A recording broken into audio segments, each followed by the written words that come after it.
Alors, aujourd'hui, nous allons parler de la deuxième clé pour recevoir la parole. La première clé, nous l'avons étudiée. Il fallait chaque fois reconnaître l'évidence de la parole. Mais maintenant, nous parlons d'examiner ou vérifier les Écritures. Notre verset de base, c'est dans Actes 17, 11. Quand nous voulons examiner les Écritures, c'est-à-dire nous voulons vérifier. Vérifier si ce qu'on nous dit est vrai. Les attitudes de mon qui n'a pas juif, il y a Mboka, il y a Béré, je crois. Acte 17, le verset 11. C'est ça notre écriture basique ce matin.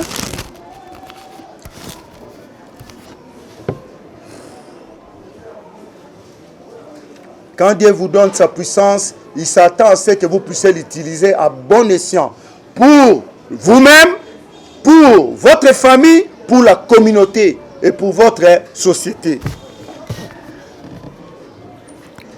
Acte 17, le verset 11. Acte chapitre 17, le verset 11. Ces Juifs avaient des sentiments plus nobles que ceux des Thessaloniques. Ils reçurent la parole avec beaucoup d'empressement.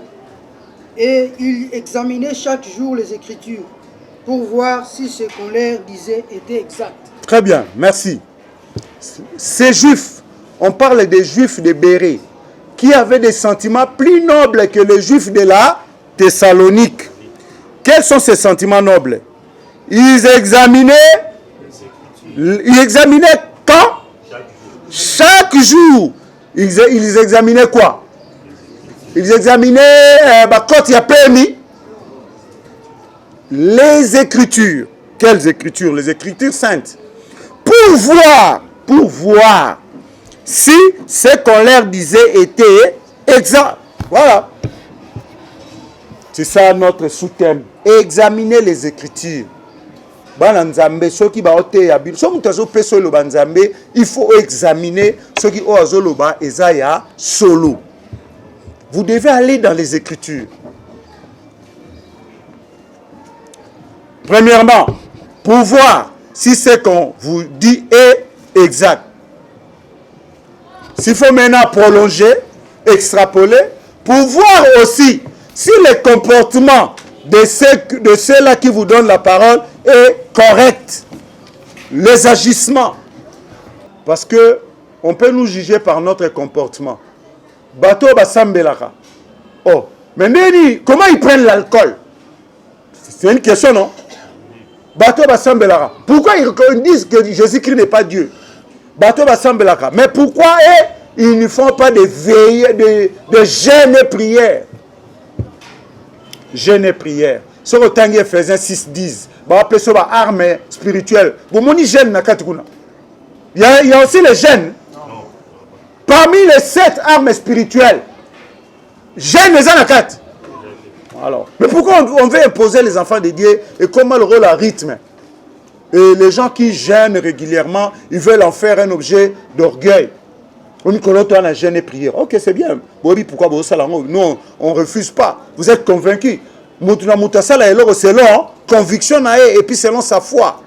La parole de Dieu nous dit que si vous voyez quelqu'un dire que Seigneur non, c'est sa foi, laisse-le. Si ta foi à toi te dit, moi je mange tout, l'autre dit, moi je ne mange pas ça, parce que si les gens disent qu'ils veulent faire des jeûnes pour avoir leurs prières exaucées, c'est leur foi. Mais nous, quand nous allons dans les Écritures, nous ne voyons pas cette exigence-là. On nous dit pour combattre contre les autorités, les dominations, les esprits méchants, les princes de ce monde et les esprits méchants dans les lieux célestes, on dit revêtez-vous de toutes les armes de Dieu. Lorsque nous commençons à lire les armes de Dieu dans Ephésiens 6, nous voyons la vérité, la foi, la parole de Dieu comme ceinture, la cuirasse de la justice, le casque du salut, et faites en tout temps les ailes qui donne le zèle qui produit l'évangile de paix. Et puis, on nous dit, faites à tout temps par l'esprit toutes sortes de... Par l'esprit, c'est le parler en langue. Namoni nanga sika balobite que bon gêner pour combattre l'adversaire. Namoni nanga te parmi les armes citées dans Ephésiens 6. Donc ngai na conviction nanga ne venez pas me parler de gêne. On dit mais là ok. Ok, je te laisse, moi je te condamne pas. Mais moi j'examine les écritures. Et si Paul a détaillé les armes pour combattre les autorités spirituelles, les dominations spirituelles, les princes de ce monde et les esprits méchants, on a 4 catégories. Le diable a une hiérarchie. Il y a ceux qui ont l'autorité dans le royaume du diable, il y a ceux qui ont la domination. Et il y a qui sont les princes de ce monde des ténèbres et les esprits méchants, les daimonions dans les lieux célestes. Ils sont les puissants, les princes de la puissance de l'air. C'est là qui nous combattent, ceux qui bloquent beaucoup de choses dans le monde spirituel. Ceux qui bloquent, vous savez que les bénédictions des enfants de Dieu sont bloquées parfois. Mais nous avons l'exemple de Daniel, n'est-ce pas? Oui, sa bénédiction est venue. La réponse à sa prière était venue. Mais la réponse a fait combien de jours pour l'atteindre? 21 jours. Pourquoi? Les démons ont bloqué l'ange qui devait lui amener la solution, la réponse. C'était une bénédiction bloquée. Ça existe. Alors, comment combattre ces esprits-là? On nous donne les armes. Qu'est-ce que tu fais de la vérité? Il faut le prendre comme ceinture, c'est-à-dire la stabilité. La foi comme bouclier. La foi vient de ce qu'on attend, c'est-à-dire ne jamais arrêter de croire la parole. Continuez à confesser la parole. Continuez à visualiser ces versets-là, cette écriture-là qui parle de ta situation. Sans broncher. Parce que sans la foi, il est impossible de lui être agréable. Car il faut que celui qui s'approche de Dieu croit que Dieu existe et qu'il est le rémunérateur de ceux qui le cherchent. Il ne faut pas perdre ça. Le diable fera tout pour vous faire perdre confiance en Dieu. Le diable n'a pas besoin de votre argent. Il combat d'abord la parole là, dans votre cœur pour détruire votre foi. Pourquoi les gens ne tiennent pas dans la parole pendant longtemps? Pourquoi il y a des gens qui se relâchent? Parce qu'ils n'ont pas de foi pour être sauvés. La Bible en parle. Donc, les Juifs de Thessalonique, de Bérée, avaient des sentiments plus nobles. Parce que chaque jour, ils examinaient les Écritures. C'est une attitude merveilleuse pour démontrer qu'il faut recevoir la parole de Dieu avec douceur. Pas avec indifférence. Pas avec indifférence. Si vous êtes indifférent de la parole de Dieu, ça veut dire que vous êtes aussi indifférent de votre puissance. Vous savez, Mokilindenge Tambolara va démontrer que puissance est ailleurs. Personne ne va te dire ouvertement. Même Yomoko, si tu n'as pas les yeux de l'esprit ouverts, vous n'allez pas voir la puissance. Bible Kakakande va commis la puissance. Oui, la Bible dit que c'est une puissance.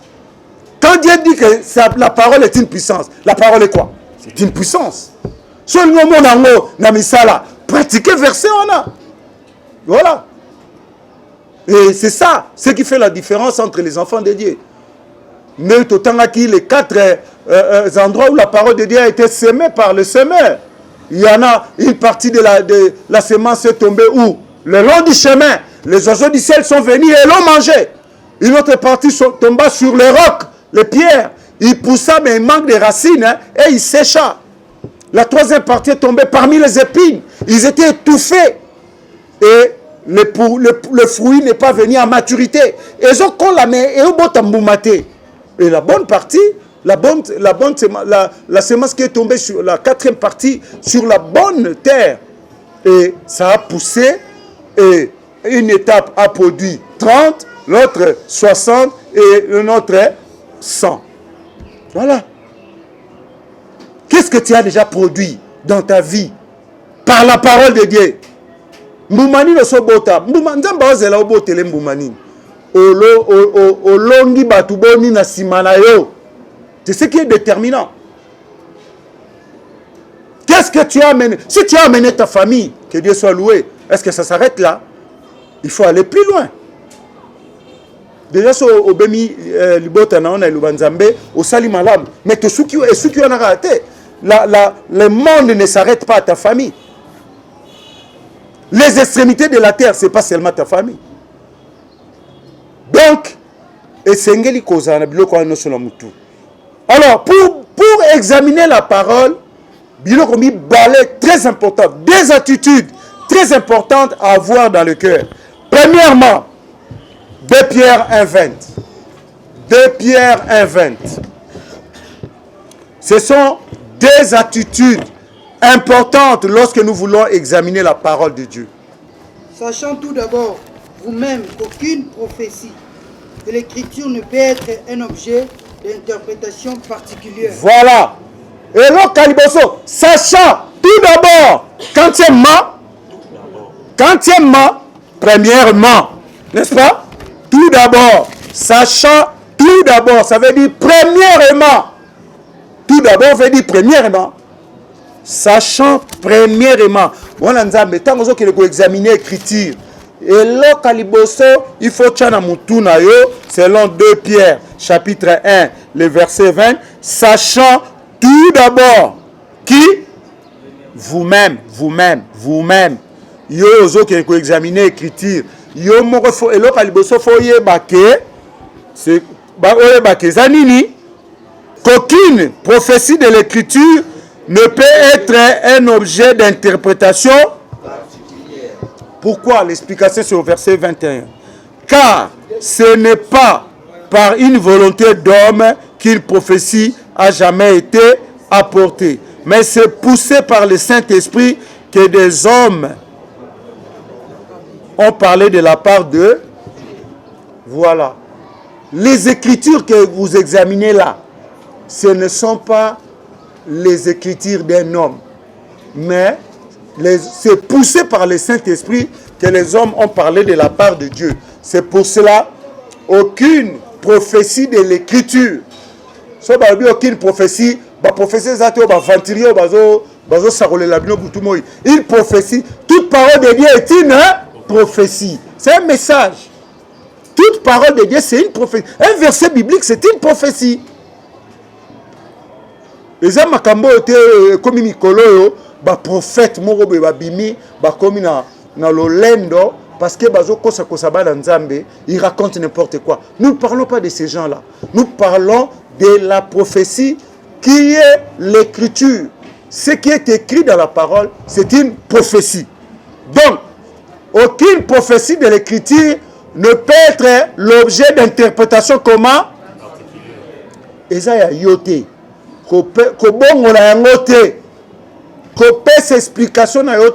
La Bible s'interprète elle-même. Liloba nzambe emi lobelaka yango moko. Soko pesi verset moko, olingo expliquer verset wana, il faut que nous explication na wapi na verset mususu. Ou bien na moissé, auto benga contexte. Ou bien dans son usage antérieur, basiba salela yango, OK, au sali référence. Ou bien dans le développement narratif, c'est-à-dire sur l'anima solo, on peut comprendre. C'est comme la parabole du semeur, hein? Parabole, et puis dans le développement narratif, OK, écoute, Jésus qui a battu Seigneur, explique-nous la parabole du semeur. Expliquez-moi, car la version on a l'obaïté. À qui expliquez-moi le développement narratif. Narratif, narré, maloba. Vous voyez? Donc, la Bible s'interprète elle-même. Mais, déjà, on nous dit de ne pas considérer la parole de Dieu comme l'objet d'interprétation particulière. Liloba nzambe, ezaya yote, ezaya ngaite, ezaya nzambe. Tant que pesi bisongo, c'est vrai, to juango, mais ezaya bisote. Il faut te respecter en ondeye moro nzambe a pesa yango. Donc, première attitude, considérez que la Bible ou les Écritures que vous examinez ne peuvent pas faire l'objet d'une interprétation particulière. So moni mutu bo kabulane lubanzambe alobi na frère wana ndenge na bino biso ndenge na so te kondi maloba ndenge na te lobana te so to yo kana tenga na ona likambo to luka siko ba verset correspondant et peut ça lumière. Voilà comment on partage la parole. Ce qui déjà versé moko, bokanité, bon comprendre moroté. Il y a un autre verset quelque part qui va vous éclairer. Bokeikuna. Ce qui peut éclairer Jésus mikate, boluki verset msusu. Suka lumière au sanini ekoya. On a boyiko ndima, boyinaye. Donc la première chose à retenir lorsque vous examinez la parole ou vous communiquez la parole, c'est que la parole de Dieu ne doit pas faire l'objet d'une interprétation particulière. Non. Deuxième attitude. Proverbe 30, les versets 5 et 6. Sachant tout d'abord, tout d'abord, que l'Iloba Nzambe Eza, ça ne peut pas faire l'objet d'interprétation particulière. C'est ce qu'il faut connaître tout d'abord, c'est-à-dire premièrement. Maintenant, deuxièmement, Proverbe 30, les versets 5 et 6. Proverbe 30, verset 5 et 6. Toute parole de Dieu est éprouvée. Il est un bouclier pour ceux qui cherchent en lui un refuge. Voilà. 6. N'ajoute rien à ces paroles. Voilà. De peur qu'ils ne te reprennent et que tu ne sois trouvé menteur. Voilà la deuxième attitude ou la deuxième information capitale que vous devez savoir. Que toute parole, 30 verset 5, toute parole de Dieu est comment? Liloba nyonso ya Nzambe ozopesa batu eza pur, eza peto. Totanga l'autre fois. Elle est combien de fois éprouvée? 7 fois. Donc liloba Nzambe ezanga défaut. Tokisa yango 7 fois. Mais la parole de Dieu tokisa yango 7 fois. Donc tiango na moto, on a épuré ça 7 fois. Donc ezanga défaut. C'est l'information à savoir. Et on dit quoi encore? Il est un bouclier pour ceux qui cherchent en lui un refuge. Nzambe azali nguba, azali barrage, azali bouclier, soki oyeko luka, kobombana et painaye. Ce sont des informations à savoir. Yo, kozala un manipulateur, un professionnel de la Bible ya loyengete. Ozoe batozo lobani. Ce sont des informations capitales qu'un professionnel de la Bible doit savoir. Que la parole que je suis en train de prononcer, la parole que je suis en train de partager avec les gens, quelque chose qui est épuré, c'est une puissance, c'est de l'esprit, c'est de la vie. Et il est un bouclier pour ceux qui cherchent en lui quoi? Un refuge. Alors, Baba Sissounin,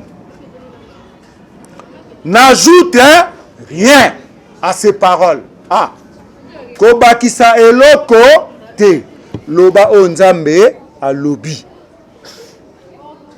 Oh, Jésus-Christ est un ange. C'est Jésus qui est un ange. Jésus qui est un ange. Jésus-Christ est un homme. Mais un homme qui est parvenu à la perfection. Il y a une différence entre Jésus-Christ et les anges. Jésus-Christ est un homme. Ce n'est pas un ange. Il est supérieur aux anges. Parce qu'il y a des doctrines qui parlent de Jésus-Christ comme un ange. Jésus-Christ, ce n'est pas un ange. Il y a des doctrines qui disent que l'ange qui est le roi Melchisédek, le roi de Salem, auprès de qui Abraham avait donné la dîme, on dit que c'était Jésus-Christ. Ce n'était pas Jésus-Christ. Ça, c'est un ange. C'est un ange. Mais c'est un ange qui préfigurait l'ordre sacerdotal de Jésus-Christ. C'est tout ce qu'il faut dire. Melchisédek, c'est un ange. Parce qu'il n'avait ni père ni mère. Ah, ange à mamate. Mais Jésus-Christ au moins Jésus-Christ a un père et une mère, n'est-ce pas? Tu as dit, ah, la parole de Dieu, il dit au verset 6, n'ajoute rien à ces paroles, de peur qu'ils te reprennent et que tu ne sois trouvé menteur. La même chose est dit en Apocalypse. Apocalypse 22, les versets 18 et 19. Ce sont les choses qu'il faut connaître quand on veut examiner la parole. N'ajoute rien. Sinon, tu es comme un menteur. 18. Je le déclare à quiconque attend les paroles de la prophétie de ces livres. Voilà. Si quelqu'un y ajoute quelque chose, Dieu le frappera des flots. Des Des fléaux. Si Dieu ajoute, si quelqu'un ajoute quelque chose dans la parole de Dieu, qu'est-ce que Dieu fera de lui? Akobetayo. C'est clair, non?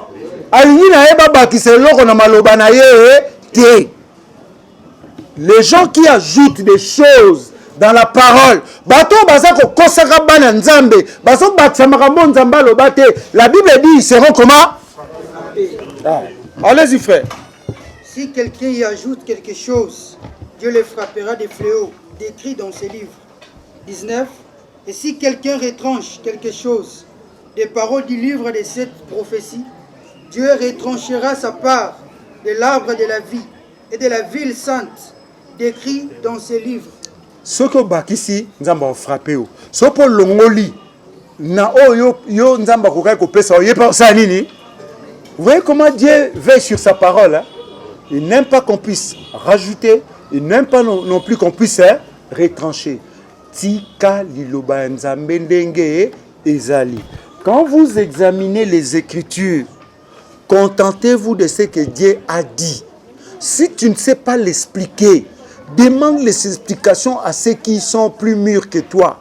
Ceux qui, au Batuana Bazate, cherchent les autres versets qui parlent de la même chose. Tu auras la lumière. Ce sont des attitudes à savoir, à développer. Lorsqu'on examine la parole de Dieu, sachant tout d'abord que aucune prophétie de l'écriture, aucune écriture ne doit être l'objet d'une interprétation. Et deuxièmement, n'ajoute rien à ces paroles et ne retranche rien.